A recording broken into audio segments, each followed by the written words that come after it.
Hello everyone, Rei Caldombra here. So I'm doing a video on my 2023 anime year review that I wrote back in December of 2023 on the very last day, and I never got around to making a video for it, so I'm doing that now.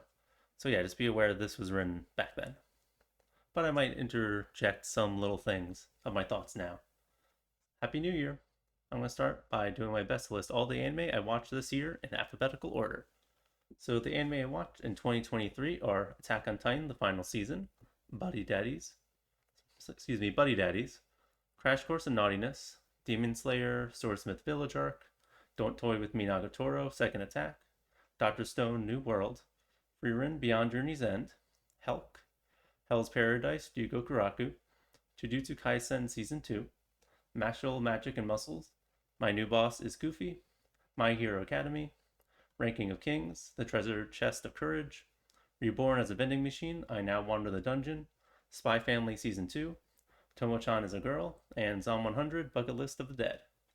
For manga, I've been keeping up with Bocchi the Rock, Bocchi the Rock Hero's Story, Call of the Night, Chainsaw Man, Demon Girl Next Door, Don't Mess With Me Nagatoro, Miracle-san, and Shimeji Simulation.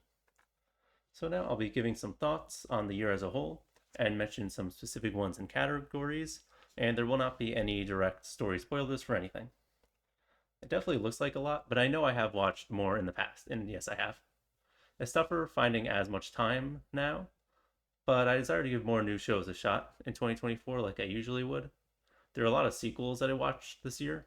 The new shows were pretty good, with most of them fitting into the realm of being pretty good but not extraordinary, while the continuations on the other end had a lot more extremes, with most of the mainstream shows fitting into the realm of having moments I really liked in between stuff that was lukewarm and or frustrating. So my single favorite was Dr. Stone New World. Dr. Stone continued to be very consistent and have a bit of everything, providing good visuals, fun characters, and interesting applications of science. The season really stepped it up when it came to the story. The climax of the season is the best that I had seen in that year.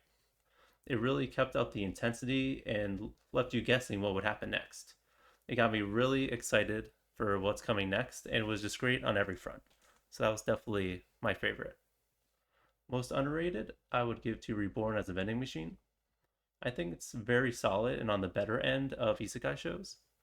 It's truly a unique premise and worth checking out if you like fantasy and slice of life comedy type of shows.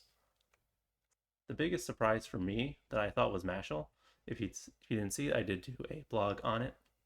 I had not heard of it before and went into it just thinking it was going to be making fun of Harry Potter and just feel like a rehash of One Punch Man, but just with more magical stuff.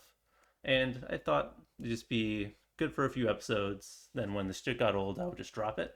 But it's genuinely really funny outside of just its magical parody, which was also really good. And it does do some genuinely cool magic stuff at the same time. I liked it a lot more than I expected to.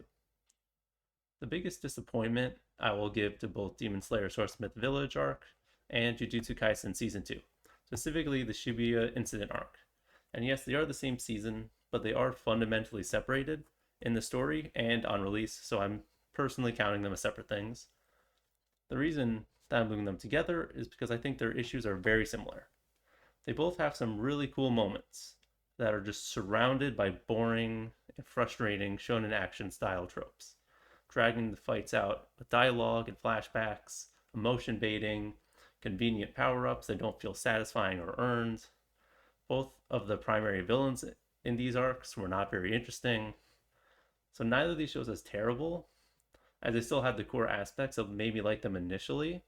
But for me, they had many disappointing and frustrating aspects, and are why I've dropped both of those shows since then.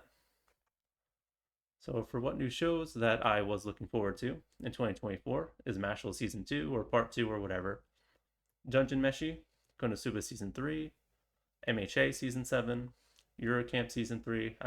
That's coming soon. I promise it is. Sound Euphonium 3, which was yet, and Solo Leveling, and the new Spice and Wolf.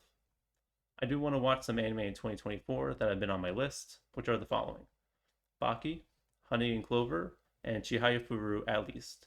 are old shows that I definitely really want to finally get to. Baki I know is super fun and super up my alley. Honey and Clover is by the same author as March Comes In Like a Lion, which is one of my favorite anime ever, and which that alone is enough for me to watch, but I've heard great things. And Chihaya Furu comes very highly recommended to me, like from my friends and people online, based on what I know, that I'm very confident that I would like it. I wanted to watch these for a while, but with keeping up with the seasonals, because I really like following the seasonals, it's very hard to get to them. One anime I'm still holding out hope for is Dorohedoro Season 2, and hey, we got that.